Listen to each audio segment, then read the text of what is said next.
So there are not a lot of 3:2 ratio tablets out there, at least from the Chinese brands. This one here is the second one, and it's the Chuwi Vi10 Plus. And you'll see that it comes with an additional keyboard that acts as a stand for the tablet.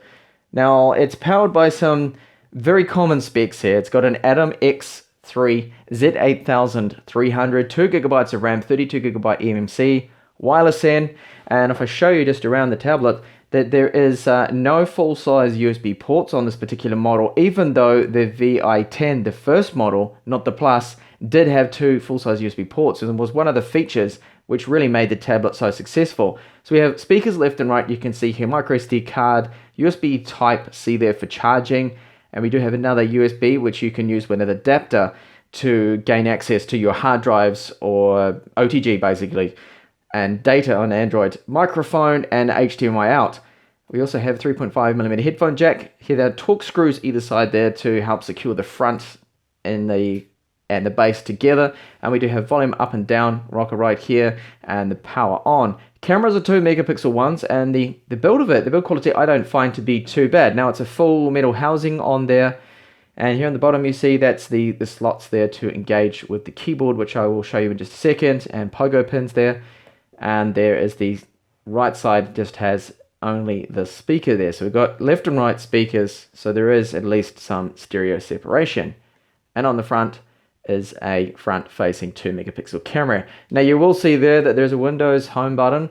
Now that is because it's using the same hardware as the dual boot model, and then later there will be options to actually be able to flash this over to Windows and remix as well if you wanted to. So I'll show you the dock here. The dock has a reasonably sized keyboard, so you've got 10.8 inches to play with a keyboard there, and that gives a relatively good sized keyboard, and there's good tactile feedback with the keys there. There's travel of about 1.3 millimeters, which isn't too bad. The trackpad is a little small, but it is still usable and useful. It's not the greatest trackpad and keyboard, but I do feel for its around approximately 25 US price that it isn't bad at all.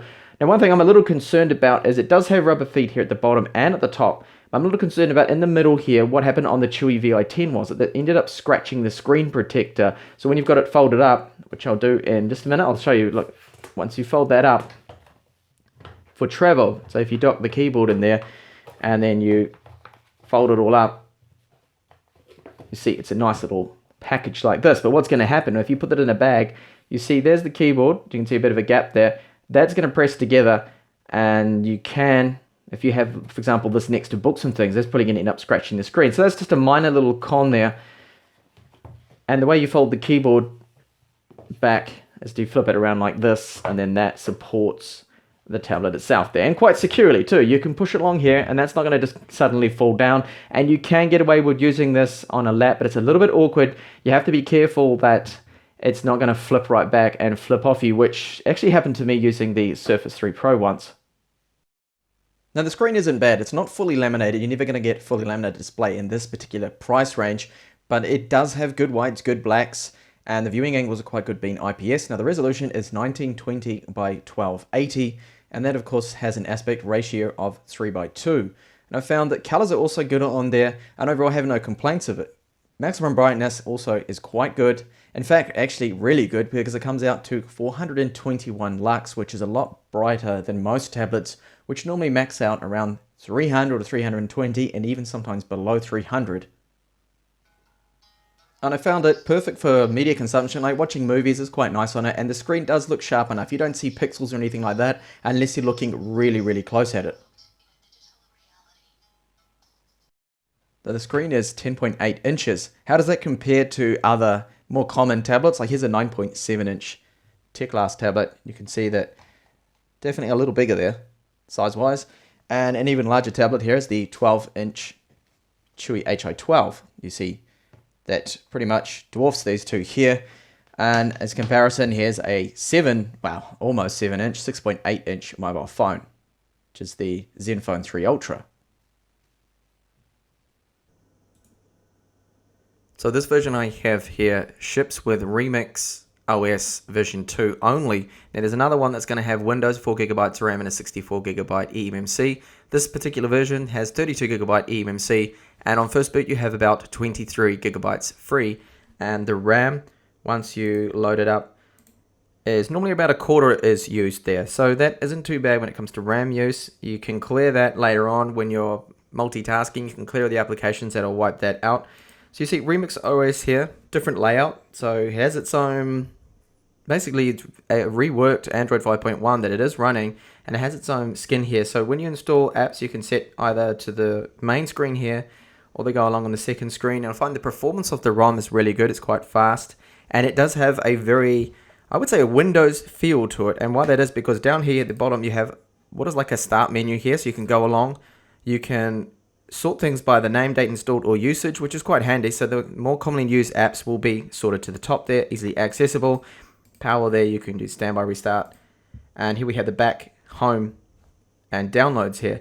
So how Remix is different is it's more focused towards multitasking.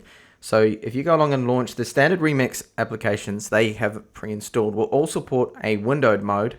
So we'll just quickly show you. So if I just run three things here, you can set them up side by side. We've got a calculator there, the settings, and downloads. So all of that you can run. Now some applications, for example Play Store, which is pre-installed right here, won't let you run that in a windowed mode. At least when launching it here, you can see at the top that this is grayed out, so that doesn't let me run that as a windowed application. You can try this now to right click it. I'm using my mouse at the moment, open in windowed mode, and that will restart it, and then it should work. There we go. So here is where you can do a bit of multitasking. So you can get some games that will run in this windowed mode, for example Clash of Clans, but not everything's going to support it. If I just launch it now, that will launch in full screen, but windowed mode, no. See, this one I don't think is going to let me. No, see, that is grayed out. So not everything is supported, not everything's going to work to do the multitasking that way. And how you can see on the taskbar that where you swap between the apps is very easy there. It's just like that, quickly. You can do that, very easy. And the performance of everything has been quite smooth and fine for me. I did run into two stability episodes, I would call it, where everything just froze up on me. I had to hold the power button down. Now recently they just released a update that came through, and you'll find that under the update setting. So Remix OS, it just came through with this August update, and now things seem to be a lot better. A few stock applications also updated, so it might have been something to do with that, but so far so good. You can see it comes with Play Store, that's already pre-installed, and Chrome is pre-installed here. So I'm going to run Chrome and quickly load up TechTablets.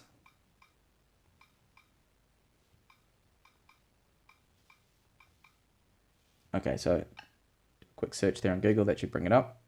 And to show you how it runs. So it's quite smooth, quite fluid, loads in really quick. I haven't actually loaded this up yet.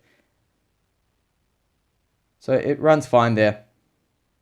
And you do have for example, this post here that does have an embedded YouTube, that's going to play fine. It's loading in there quite quick. And here's the YouTube clip. Give it some time to load.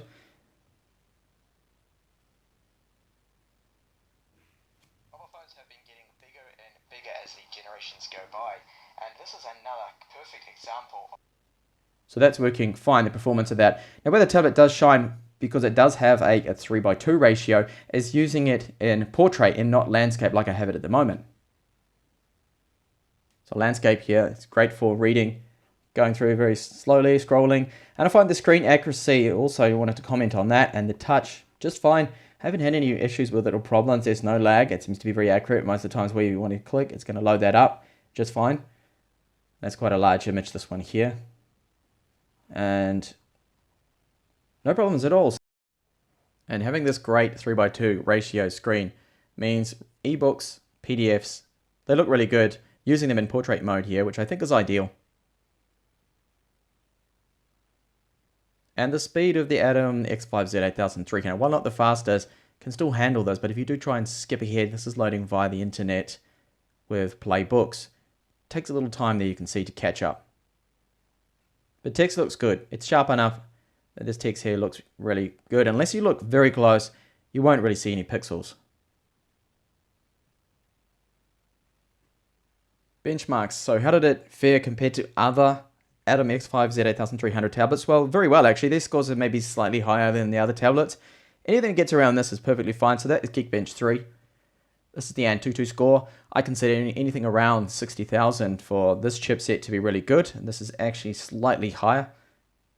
And here is the wireless speeds. Now I was a little concerned that wireless speeds would be poor due to the fact that it has the all alloy housing on it, that normally that affects the speeds and also the range, but I found the range seems to be the same as, for example, my Chuwi Hi12. I haven't noticed any great difference there, and also the performance of it, those speeds I got were really good. My desktop got around the exact same speed there when I tested it out at the same time. And here's the internal storage. So we've got read rates of 114 megabytes per second, writes of 63, not too bad. Now I do not know what brand of that, but I assume that it must be a Hynix or a Toshiba to get those kind of speeds. It could even be a B1, but those speeds are fine. And here's the slingshot score. iStorm Unlimited, not a bad score at all. iStorm, that was maxed out. And there are no more benchmarks there. So that's all I ran, particularly there. If you want to see more, then request them maybe, and if I've got time, I'll have a look into that. But I don't normally cover any more than those ones here. So, battery life, how does it fare? So this is the PC Mark score. I got 7 hours and 21 minutes, which isn't bad at all. I will just quickly show you here that the work performance score is 5052, which isn't a bad score. So remaining battery life at the moment, I have 17%. Now, I cannot view here, at least I haven't found how to view the actual screen on time within Remix OS. But you're looking, I would say, about 8 hours. Now, the brightness was pre-configured to 200 nits of brightness there.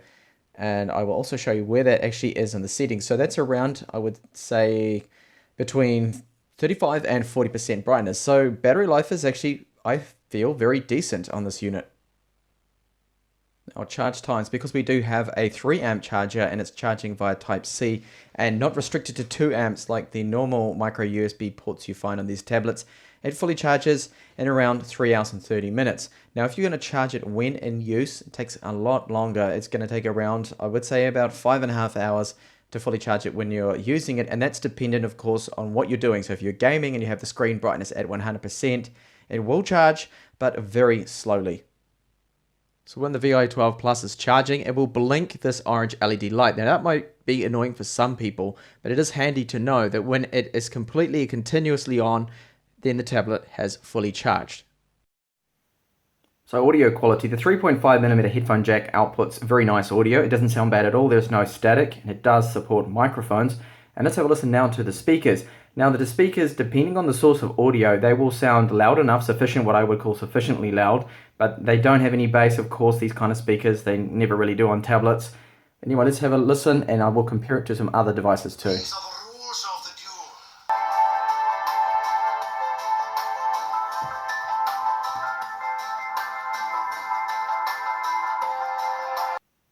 And here's the Chuwi Hi12.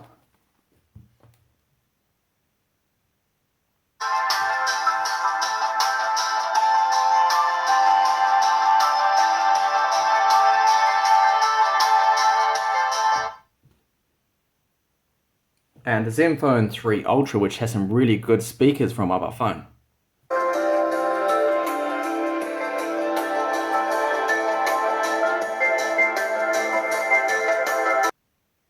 And one more listen to the Vi10 Plus.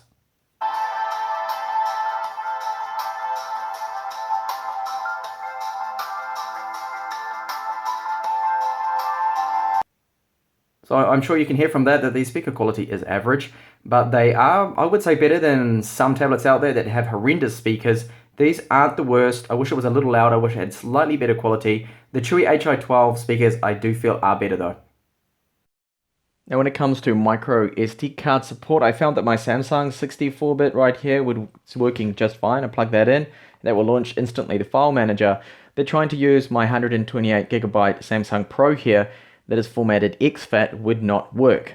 Other micro SDs that I have work just fine, like an 8GB one, and I found that my SanDisk Extreme, no matter what format, I could not get it to read this one here. So not too sure what is up with that. So it's a little bit dependent on which brands you're going to use. I would recommend getting Samsung for it. So we have USB Type-C, USB 3, and this is USB 2 micro USB. Now, they don't actually include any adapters whatsoever in the box for you, which is a little annoying that they could have at least included one of these ones here, which is your micro USB to normal size USB.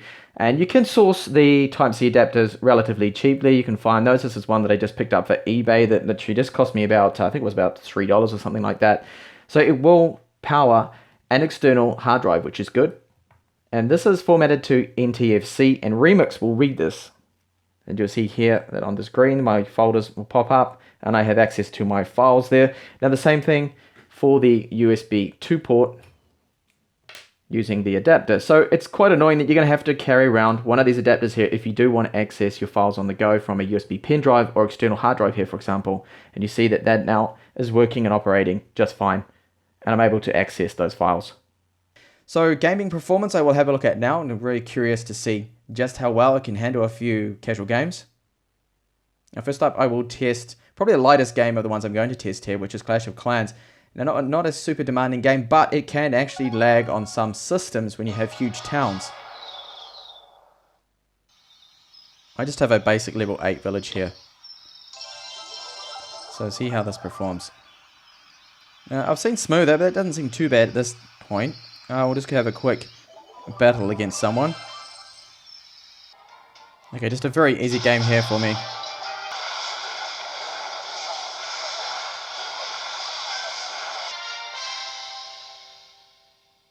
So that was easy enough for the system to handle this game.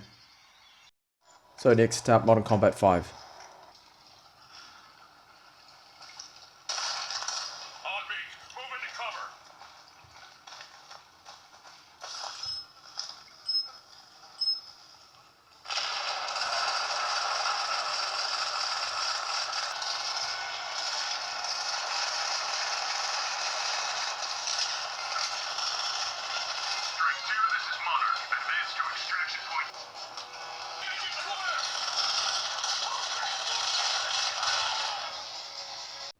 And this is Vice City, GTA Vice City. I'm going to go with maximum settings here, so the resolution is set to 100%. Let's see how it handles it. See, running at 100% resolution. There's a few little stutters there. I've got the dynamic shadows on too. But overall, it looks to be quite playable. This last game is Asphalt 8 Airborne.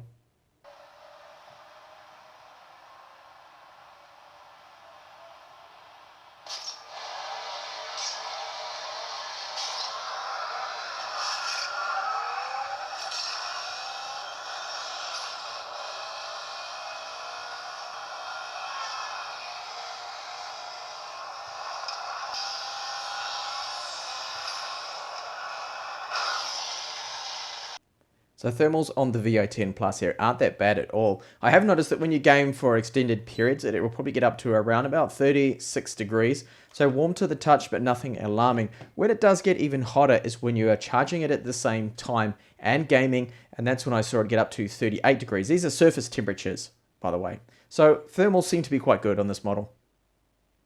Now the camera's not really much to say on these. They are both fixed focus 2 megapixel cameras that take quite a poor image. Honestly, you'll be better off just to get your mobile phone and take the picture instead of using the tablet.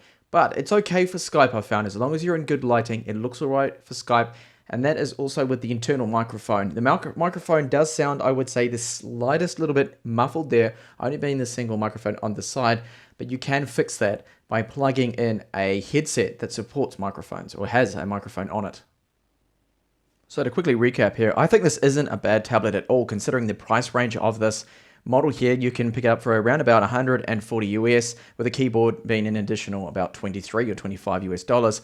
So the screen is really nice. It's very bright. It gets up to 420 nits of brightness. Typing experience on the keyboard is good, and I don't find that to be bad at all. The build quality, I think, is, again, for the price, very good. Nice metal in there. It's really a shame that we are missing full USB ports on here. And the keyboard, the way it folds up at the back here with only that one fixed angle, isn't going to really suit everyone. Some people do not like that. I mean, I prefer personally the transformer style that you're able to freely change the angle there, but this is how it is. It also does act as a cover for the back of the tablet, is another, well, a positive of this style of keyboard case. And Remix is a nice change, and the speaker quality, okay, they don't have the greatest quality sounding speakers. It is loud enough most of the time, and in Windows we'll see when I review the dual OS version whether that will be loud enough, because normally Windows loudness suffers quite a bit. Now there is going to be a pen for it. Unfortunately, it does not support the Chuwi Hi pen here, which I have. That one that works on the Chuwi Hi12, unfortunately it doesn't work. It's different tech, this pen, so I'll have to see that later on. Hopefully I will be able to get my hands on one of those. And the battery life isn't bad at all, and it's also quite a good tablet for, I think, websites, ebooks. This is what this is really perfect for. So can I recommend it? Yes, if that's what you want a tablet mainly for, and you don't need Windows operating system, you don't need the dual boot one, then have a look at this cheaper Remix only model. Thanks a lot for watching this review. Now if you'd like to see more reviews like this one here, then think about subscribing. And hopefully I will see you in another up and coming video.